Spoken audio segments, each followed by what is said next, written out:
Bien, puisque tout le monde est là, nombreuses assistances, n'est-ce pas, on va pouvoir commencer. Donc, au cours précédent, je vous ai toujours pris au milieu du gué, c'est-à-dire que nous étions au début de la crise finale de la crise de Suez, de l'épisode final, avec l'invasion israélienne du Sinaï. Et en même temps, l'Union soviétique est plus ou moins paralysée par les évolutions politiques en cours en Pologne et surtout en Hongrie. En particulier quand Emaenai a décidé de retirer la Hongrie du pacte de Varsovie. Alors, selon le plan prévu, les Français et les Britanniques publient leur ultimatum dans l'après-midi du 30 octobre, demandant l'arrêt des combats et l'acceptation de l'occupation temporaire par les forces franco-anglaises de la région du Canal.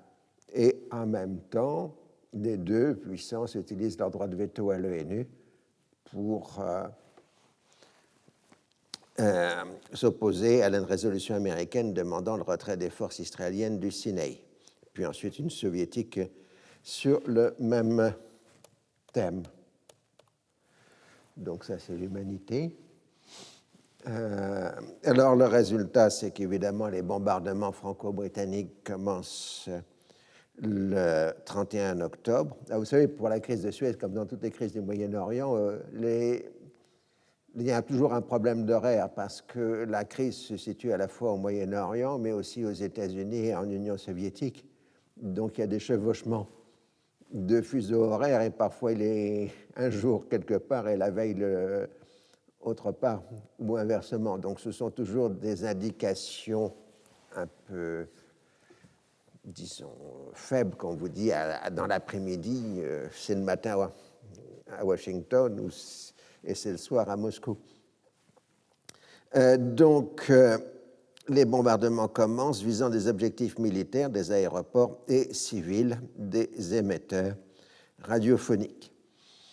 Alors, c'est la fameuse phase aéropsychologique, mais bien évidemment, ça pose toujours le problème parce qu'on ne peut pas se permettre de faire des bombardements dans le genre de ceux de la Seconde Guerre mondiale, qui étaient des bombardements indiscriminés des populations civiles, ce que les Anglais appelaient le moral bombing, le bombardement moral, c'est-à-dire bombardement pour détruire le moral des populations adverses. Donc ces raids pouvaient faire des dizaines de milliers de morts.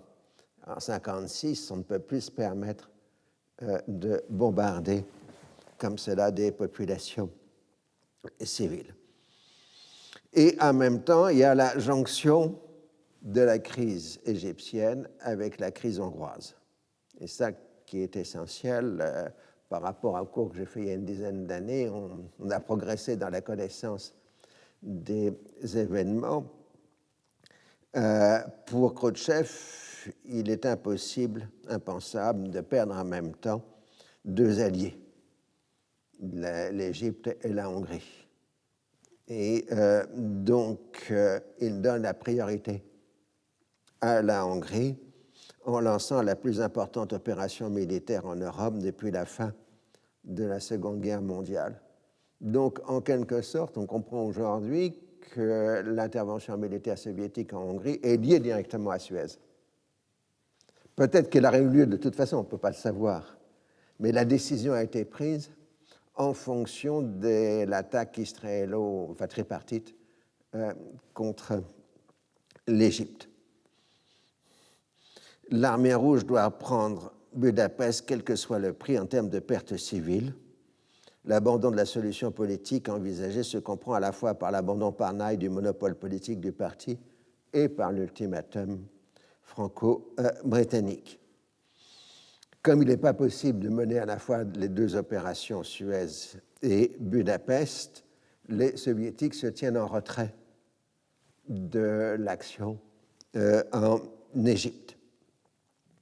Quand le président Kouatly, le président syrien qui est à Moscou, en visite officielle, enfin en visite de travail en tout cas, pose la question on lui fait comprendre que on ne peut pas intervenir. C'est le maréchal Zhukov, le grand vainqueur de la Seconde Guerre mondiale, qui lui montre sur la carte que l'Union soviétique n'a pas les moyens d'intervenir à Suez. Donc, pendant plusieurs jours, les Soviétiques vont être accaparés par la situation en Europe centrale. Khrouchtchev a obtenu de Tito son accord pour l'intervention soviétique en Hongrie, parce que Tito ne peut pas accepter, en bon leader communiste qu'il est, l'abandon du monopole du pouvoir par le Parti communiste. Et donc, le 4 novembre, l'offensive soviétique est lancée. Chez les Américains, ça a été une indignation. On considère que c'était un coup de poignard dans le dos d'intervenir sciemment à 2 ou 3 jours de l'élection présidentielle américaine. Et immédiatement, les Américains ont vu le point sensible de l'intervention franco-britannique, c'est la question pétrolière, puisqu'on risque de voir l'accès du pétrole du Moyen-Orient coupé par la crise.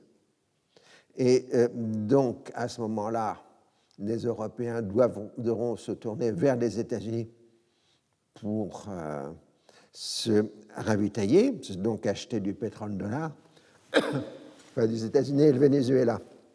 Le Venezuela est à l'époque le premier pays exportateur mondial de pétrole. Le Venezuela, à lui tout seul, fait plus que l'ensemble du Moyen-Orient en 1956, en exportation et en production de pétrole. Mais c'est du pétrole dollar.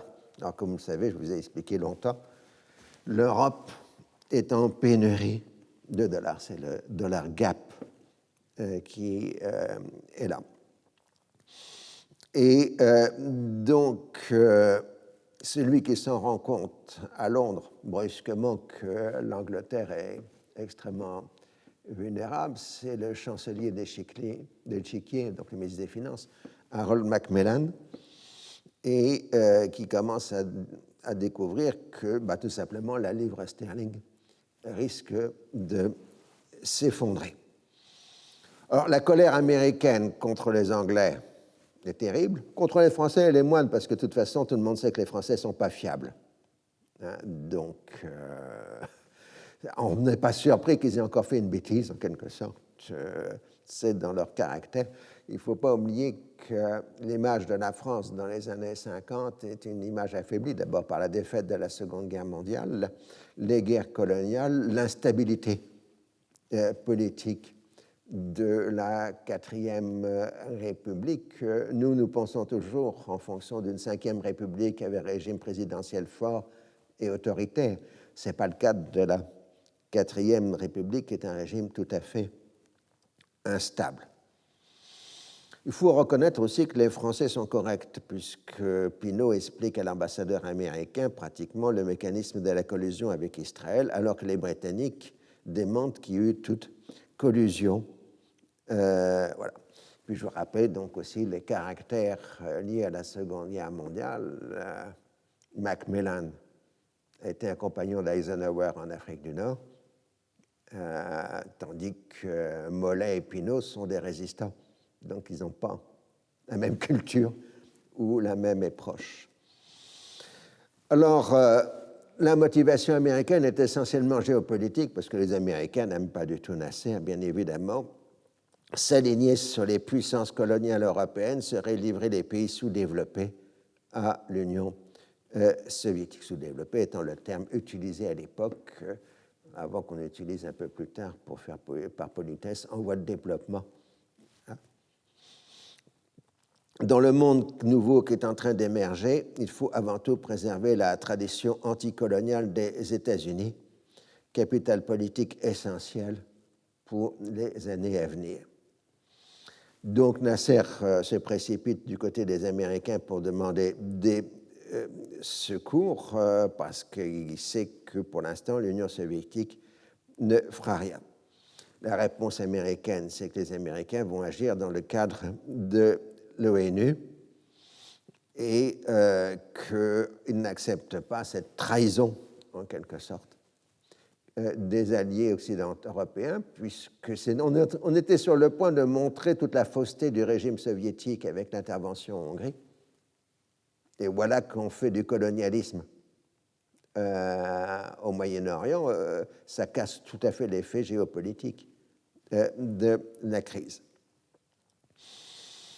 Alors, de surcroît, nous sommes à une époque où le personnel politique américain est plutôt d'une très grande honnêteté par rapport, pourrait-on dire, à la situation plus contemporaine. Eisenhower est un homme d'État et Adlai St. Vincent, son concurrent à l'élection présidentielle, est aussi un homme tout à fait honorable. Alors, d'un côté, il accuse Eisenhower d'avoir laissé les Soviétiques établir une tête de pont au Moyen-Orient et de risquer d'entraîner les États-Unis dans une guerre, mais en même temps, il laisse plus ou moins Eisenhower gérer la crise, parce que c'est quand même le président des États-Unis et celui qui a la plus grande expérience politique de ce genre de situation. La question traditionnelle américaine est de savoir si les États-Unis entrent en guerre, il faut-il saisir le Congrès. C'est toujours le problème de l'autorité constitutionnelle, de celui qui déclare la guerre aux États-Unis. Il faut ou non un vote du Congrès. C'est un problème d'autant plus compliqué, c'est que à partir de la seconde moitié du XXe siècle, il n'y a plus de guerre, au sens juridique du terme. Avant, quand on faisait une guerre, on la déclarait, on envoyait un message, on rappelait son ambassadeur, etc. Donc il y avait tout un protocole de l'entrée en guerre et par conséquent, sur le plan juridique, c'était facile, il suffisait de saisir le Congrès des États-Unis. Mais là, on est dans des interventions militaires, de ce qu'on peut appeler des opérations de police, et on est sur une situation juridique beaucoup plus ambiguë.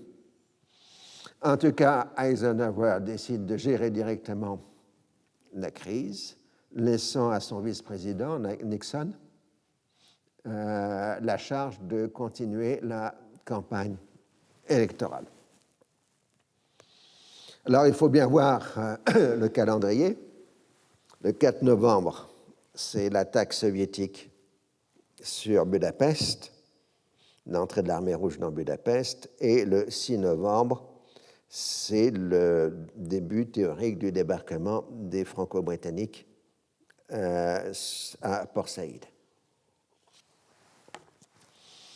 Alors, ce délai entre l'ultimatum et l'attaque, on a expliqué pourquoi il y a l'autre jour, néanmoins, c'est une très grande vulnérabilité parce que partout dans le monde arabe, il y a des violentes manifestations contre les Français et les Britanniques. En Syrie, par exemple, on brûle le consulat de France à Alep, si mes souvenirs sont bons. Mais c'était une époque qui n'était pas très méchante. On m'a raconté quand j'étais en Syrie qu'il y avait des touristes français qui avaient vu une manifestation à Alep et qui avaient suivi la manifestation. Et un des manifestants s'était aperçu que c'était des Français. Il avait dit, s'il vous plaît, sortez, parce que vous risquez d'avoir des ennuis. C'est-à-dire qu'on ne visait pas les personnes à l'époque. Alors, l'alliance de facto qu'on perçoit avec Israël, entre la Grande-Bretagne et Israël, évidemment affaiblit l'allié principal des Britanniques au Moyen-Orient, qui est l'Irak hachémite. Et puis surtout, celui que j'appelle le grand affreux, Hamd al-Amil Sarraj, excusez-moi pour le chat de la gorge, qui commence à faire du sabotage de travail. Donc Sarraj, qui est le chef du deuxième bureau syrien, fait sauter le léoduc de l'IPC qui amène donc le pétrole de l'Irak à la Méditerranée à travers la Syrie et le Liban. Il a fait ça sans aucune instruction du gouvernement syrien, mais en liaison directe avec les services égyptiens. Donc le pétrole irakien n'accède plus à la Méditerranée, contrairement au pétrole saoudien de la Tapline qui, lui, est épargné à ce moment-là. Mais l'Aramco a pris l'engagement que le pétrole de l'Aramco n'aille pas vers la France et la Grande-Bretagne. Et en plus, comme je vous l'ai rappelé, l'Aramco, c'est du pétrole dollar, tandis que l'EPC, c'est du pétrole sterling.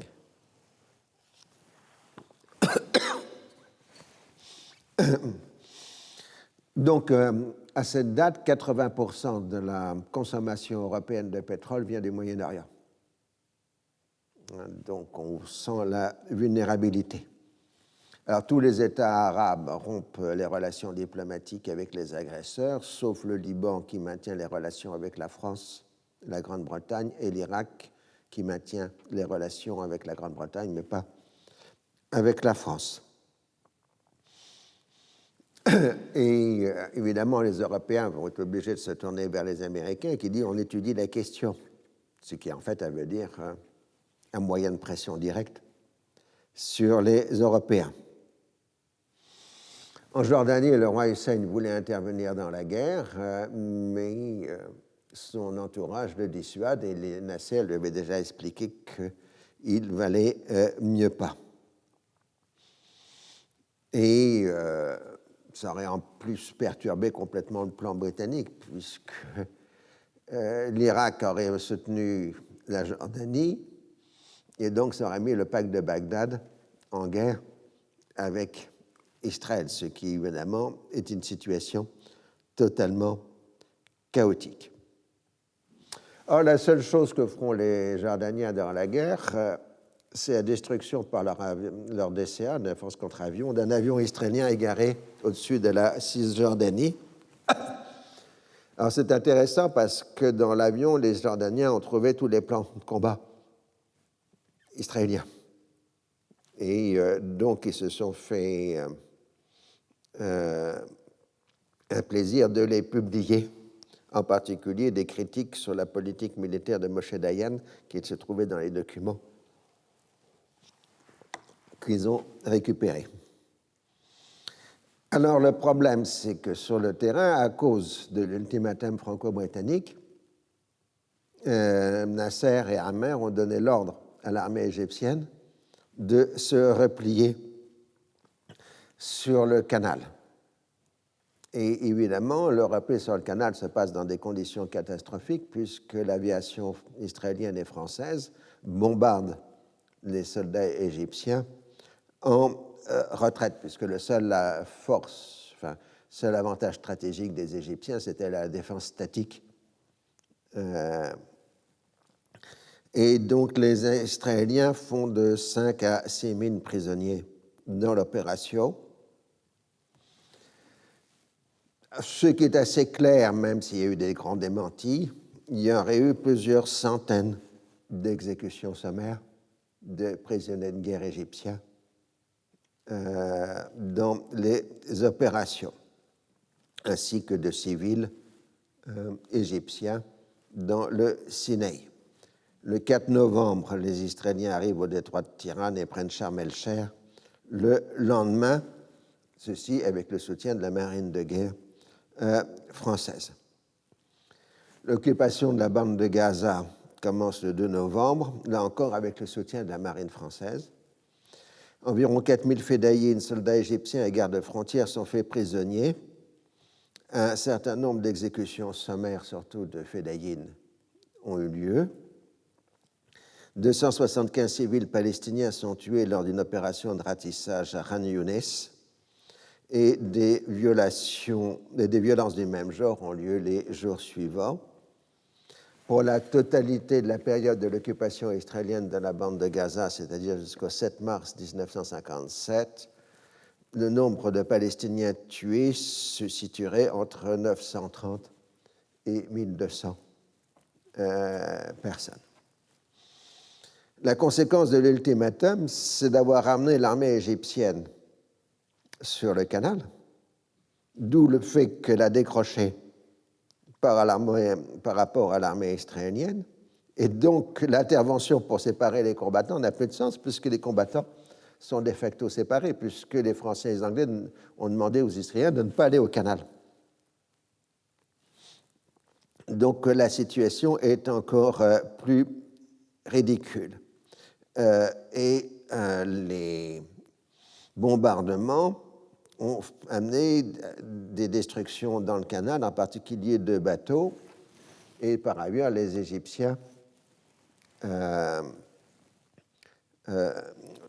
coulent aussi d'autres bateaux dans le canal, c'est-à-dire que de toute façon, la circulation dans le canal est interrompue, et ça pour une longue durée, puisqu'il faudra des travaux de dégagement du canal. Donc après l'oléoduc de l'EPC, le canal de Suez est la seconde voie d'accès du pétrole du Moyen-Orient vers l'Europe, et il se trouve ainsi coupé.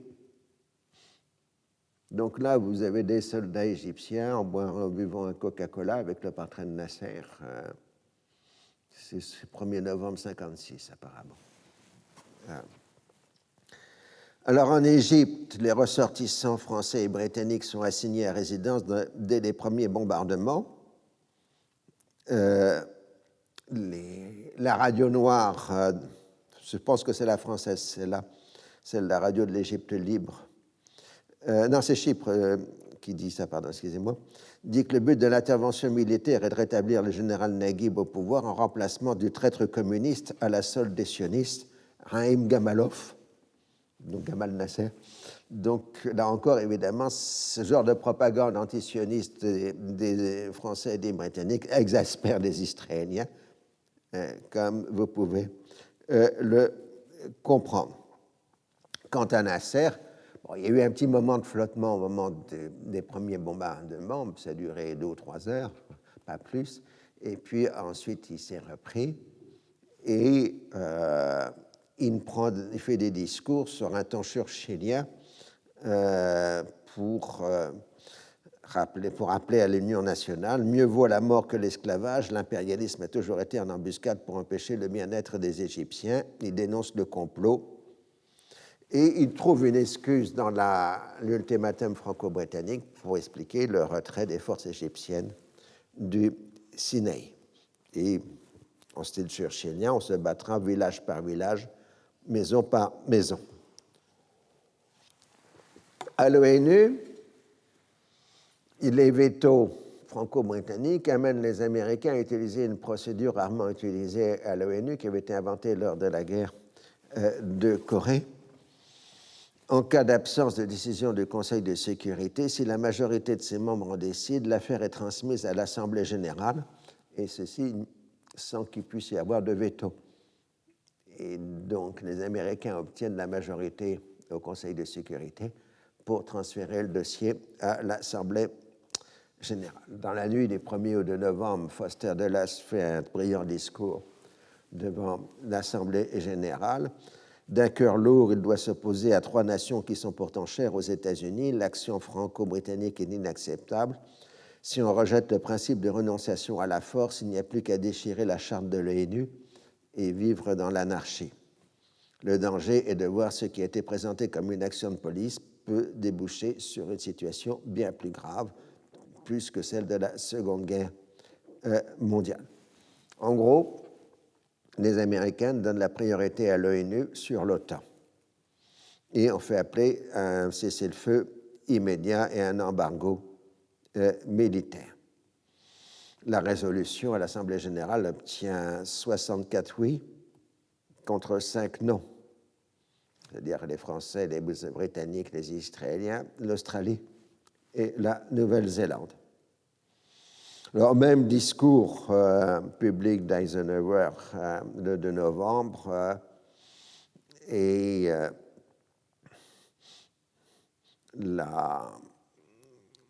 faut il ne faut pas tolérer l'agression armée parce que sinon, il y a un risque de troisième guerre mondiale.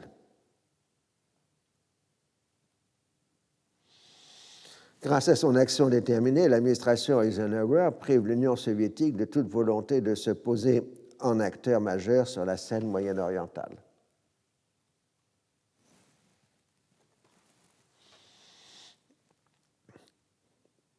La direction soviétique est de toute façon trop accaparée par la situation en Hongrie, et Pinault n'arrive pas à faire croire aux Américains que les Soviétiques préparent un pont aérien à destination de la Syrie. Il faudrait passer par la Turquie et demander l'autorisation de survoler la Turquie et éventuellement l'Irak, ce qui quand même paraît difficile. Alors la question du délai devient cruciale. On peut certes avancer l'envoi des parachutistes français et britanniques sur le canal, mais ces parachutistes ne peuvent pas tenir le terrain pendant 2 ou 3 jours avant le débarquement des forces qui arrivent de Malte. Et les Anglais ont le souvenir de la catastrophe de la bataille d'Arnhem en 1944. Vous savez, un pont trop loin. Les parachutistes britanniques avaient été parachutés trop loin des lignes et ils s'étaient retrouvés face à une division allemande et ils avaient été décimés. Donc c'est la bataille d'Arnhem, un pont trop loin. Et donc ils ne veulent absolument pas avoir le retour de cette situation. La mémoire de la Seconde Guerre mondiale est permanente. C'est des 11 ans avant. Les responsables militaires britanniques, en plus, ne savent pas ce qui s'était dit à Sèvres. Ils ne savent même pas qu'il y a eu Sèvres. Ce qui, donc, les conduit à aller selon le plan prévu, tandis que les officiers français savent ce qu'il y a à Sèvres et exigent qu'on aille plus vite, mais ils ne peuvent pas dire aux Britanniques le contenu des entretiens de Sèvres. Vous voyez la complexité de la situation quand on devient trop compartimenté. Et de plus, les officiers britanniques accusent les Français de collaboration avec les Israéliens, ce qui est vrai, mais ils ne savent pas que le gouvernement britannique était d'accord, puisque les Britanniques sont censés ne pas être au courant de ce qui s'était décidé du côté israélien. Alors, Nasser, le 2 novembre, va à Al-Azhar, la grande université islamique, le grand centre religieux musulman, pour participer aux prières du vendredi et fait un discours de combat avec une tonalité religieuse, lutte contre le complot impérialiste de la France, de la Grande-Bretagne, d'Israël contre l'Égypte. Il justifie évidemment le retrait du Sinaï et se montre prêt à accepter une force d'interposition de l'ONU. Ce qui n'a jamais eu lieu jusqu'ici, puisque l'ONU n'a pas de force. Et Nasser fait savoir à l'ambassade américaine par le biais de Haikal qu'à la limite, l'Égypte serait d'accord que la 6e flotte américaine serve de force de l'ONU. Enfin, les troupes de la 6e flotte américaine, celle de Méditerranée, servent de force de l'ONU. Donc on voit le secours ne peut venir que des États-Unis, pas de l'Union soviétique pour Nasser à cette date. Alors, les Français et les Anglais disent aux Américains, vous sacrifiez la Hongrie pour Suez, et les Américains disent, non, c'est vous qui le faites. Élément supplémentaire, Foster Dulles est hospitalisé d'urgence et on découvre qu'il a un cancer. Et donc, pendant les jours qui suivent, le secrétaire d'État américain est en incapacité d'agir et c'est Eisenhower qui gère directement. Je rappelle ce que j'avais déjà dit l'année dernière. Les contemporains ont eu toujours l'impression qu'Eisenhower était un peu stratosphérique, qui laissait faire ses subordonnés, alors que l'ouverture des archives américaines ont montré en fait qu'Eisenhower contrôlait tout, de A jusqu'à Z. Simplement, il fonctionnait comme un général. avec un état-major. Pour lui, le gouvernement américain était un état-major, lui donnait les instructions et ensuite les officiers d'état-major devaient les appliquer et surveiller l'application. C'est un mode de gouvernement qui n'est pas un mode de gouvernement civil, en quelque sorte. Alors, les franco-britanniques, avant même de débarquer, disent que ce pourrait être eux la force d'interposition, mais ce n'est pas crédible. Alors, ce qui va être l'agent de tout ça, c'est le ministre des Affaires étrangères du Canada, Lester Pearson, qui se saisit de l'idée de force d'intervention. Il s'est séparé des Britanniques, bien qu'il soit, son pays soit membre du Commonwealth et de l'OTAN. Sa première idée était de faire une conférence internationale sur le Moyen-Orient, mais surtout de constituer une force internationale d'interposition. C'est lui qui persuade les Américains de créer cette force qui est constituée, dont la création est décidée dans la nuit du 4 novembre aux États-Unis par 57 voix contre 0 et 19 abstentions. C'est à ce moment-là que les troupes soviétiques entrent à Budapest.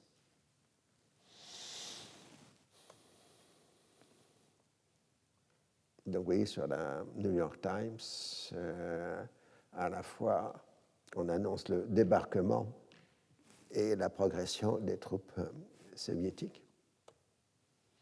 Et le lendemain, les Soviétiques se sont emparés de Naï.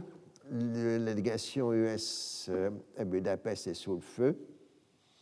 Et en même temps, l'Assemblée des ONU appelle à la constitution d'une force truce, de paix en quelque sorte. On dirait aujourd'hui d'interposition. En fait, Naï va se réfugier à l'ambassade de Yougoslavie et ensuite, quelques jours après, les Yougoslaves le livreront aux autorités hongroises nouvelles et il sera exécuté quelques mois après.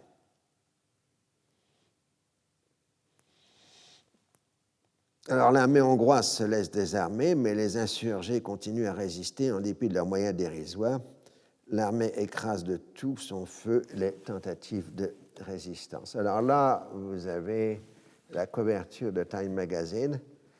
Ce n'est pas une photo, hein, c'est une image constituée à partir de photos pour représenter un freedom fighter hongrois. Ce sera une image iconique, comme on dit aujourd'hui, représentative des événements hongrois et de façon générale des combattants de la liberté. Mais il ne s'agit pas d'une personne spécifique, hein, c'est une composition faite par les iconographes de Time Magazine. Le problème souvent des couvertures de Time Magazine, c'est qu'elles sont très belles du point de vue artistique, mais ce sont des compositions. Et les gens ont tendance à les prendre pour des photos. Et donc, parfois, ça donne lieu à des contresens. En 1990, Time Magazine avait fait une composition représentant Saddam Hussein en Hitler, et les gens ont cru que c'était une vraie photo. Et donc, il y avait eu controverse à l'époque. Alors, les combats vont durer jusqu'au 6 novembre, les destructions sont considérables. 210 000 Hongrois vont se réfugier à l'ouest via l'Autriche et le nouveau pouvoir les laisse partir en disant comme ça on se débarrasse des indésirables. Il faudra attendre le début de 1957 pour que la frontière hongroise devienne complètement fermée. L'accueil sera chaleureux en Occident. 150 000 Hongrois s'installeront aux États-Unis, la France et la Grande-Bretagne en prenant chacun 30 000, et puis le reliquat dans les autres pays européens. la mauvaise conscience de ne pas être intervenu a justifié cet accueil privilégié pour les réfugiés hongrois. Alors vous comprenez aussi aujourd'hui, quand la Hongrie a cette politique aussi restrictive par rapport aux migrations, les Occidentaux, enfin les gens de l'Ouest leur disent, mais écoutez, quand même, nous, en 1956, on a accueilli vos réfugiés. Alors à Londres, on commence à vaciller parce qu'on sent qu'avant même d'avoir débarqué, toutes les positions britanniques au Moyen-Orient sont en jeu. Mais c'est finalement dans la nuit du 4 au 5 que l'on donne l'ordre d'envoyer les parachutistes. Donc vous voyez les parachutistes au-dessus de Port Saïd le 5 novembre. Et les militaires égyptiens avaient cru jusqu'au bout que l'offensive irait plutôt du côté d'Alexandrie, selon le premier plan allié, et pas sur Port Saïd. On distribue des armes légères à la population de Port Saïd. Nasser lui-même se rend dans le canal à Ismaïlia pour voir la situation et trouve donc que le moral des troupes est plutôt bon.